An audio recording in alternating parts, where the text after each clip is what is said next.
Struggling with chord changes? The problem is usually not the chords. It's how you practice the movement. Here are 5 simple tricks to make your chord changes faster and smoother. Trick 1. Move as one shape. Most beginners move one finger at a time when switching chords. This is way too late. So here's an example for the C and the G chord transition. When you switch to the G chord, don't think finger 1, finger 2, and finger 3. Make them work as a team, all together. C and G. C and G. You obviously can try it with other chords, such as A minor and E7. A minor is an easy shape, because it only requires you to use one finger. But when we shift to the E7, you want all the 3 fingers to travel together, just like this. A minor, and then make these 3 fingers work as a team until you reach the E7 chord, so they land all together. Again, A minor, E7, all together, keep them close. E7. Trick 2. Keep fingers close. If your fingers fly away from the fretboard, they'll have to travel all the way back, and that causes you precious time. So keep them as close as possible to the fretboard, just like this. Move right on the surface of the frets.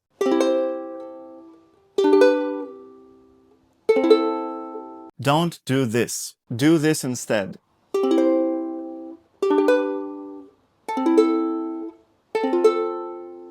This tiny distance saves a lot of time, so make sure to keep all 4 fingers as close as possible to the fretboard. Don't open your fingers when you switch between chords. Keep everything on the surface of the strings, as close as possible to the fretboard, with as little movement as possible.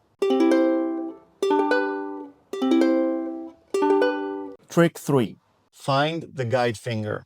Sometimes one finger can guide the whole chord change. Here's an example. So when I make the transition between the C and the G7 chord, I try to focus on my ring finger, because that's the finger that remains on the same string, and that already reminds me of the next shape. So here's the C chord. I focus on the ring finger. I know that I'm going to the next fret, so 1 fret down, and while switching 1 fret down, I land on the G7, and the same way back. I simply slide this finger back and forth. C, G7. And here is another example. F to the G7. This one is even easier, because the index finger stays on the same string and the same fret. So that definitely reminds me of the next chord. So when I strum the F chord, I focus on my index finger, and that reminds me of the next shape, the G7. So I'm basically 1 finger in the G7 chord while playing the F chord. So here's the F, and here's the G7. The finger stays on the same fret and string. That saves me a lot of time, and it allows me to switch chords way faster. And here's another way you can approach the guiding finger concept. When you switch between 2 chords which don't have a common finger, such as the C and the A minor chord, I'm always preparing the next shape in advance. So right after strumming the C chord, I shift my focus to the middle finger, because that's the finger that will be pressing the A minor chord. So I strum the C, I already think about the middle finger and prepare it to press the 2nd fret on string 4. So again, back to the C and A minor. Then back to the C. In order to get back to the C chord, I'm focusing on the ring finger. So while strumming the A minor chord, straight after this strum, I'm already thinking about what comes next. So that's another way to find the guiding finger. The whole idea is to prepare in advance. And by the way, if you want to go deeper, my Patreon has hundreds of songs, full lessons, weekly live stream classes and replays, and the most loving community of ukulele players from all over the world. So if you want clear guidance and take your playing to the next level, join our community. The link is in the description. Trick 4. Practice the switch. not the song. This is a big one. Don't always practice the full song. Practice only the difficult chord change. If F to the G is the problem, don't play the whole song again and again. Just loop these two chords and focus on the real problem. Exclude the strumming or the finger picking.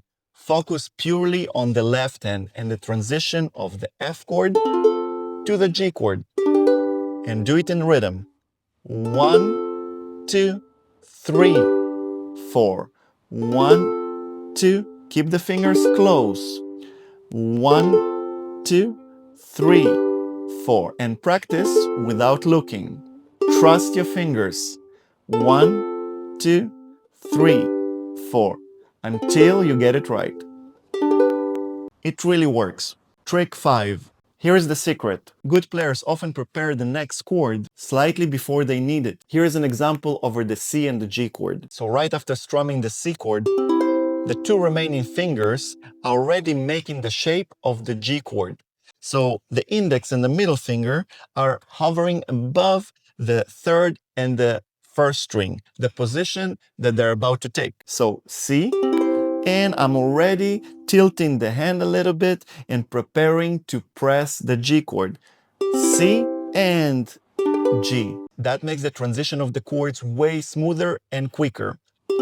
C, G, C, preparing to the G, and G.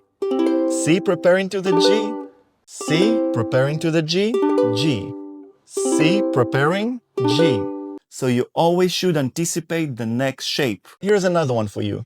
A minor to the F. If you pay attention to my index finger, while I'm strumming the A minor chord, my index finger is already in the position, hovering above the second string, above that first fret, ready to press. A minor, F. A minor, F. I keep it right above the string. I don't keep it far away from the fretboard. I'm literally ready to press the note. F.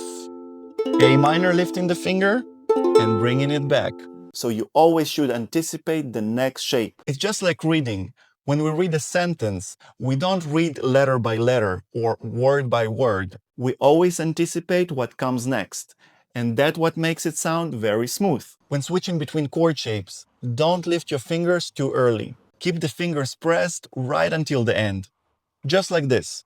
1, 2, 3, 4, and 1, 2, 3, 4, and 1, 2, 3, 4, and 1, 2, 3, 4. Don't do this. 1, 2, 3, 4.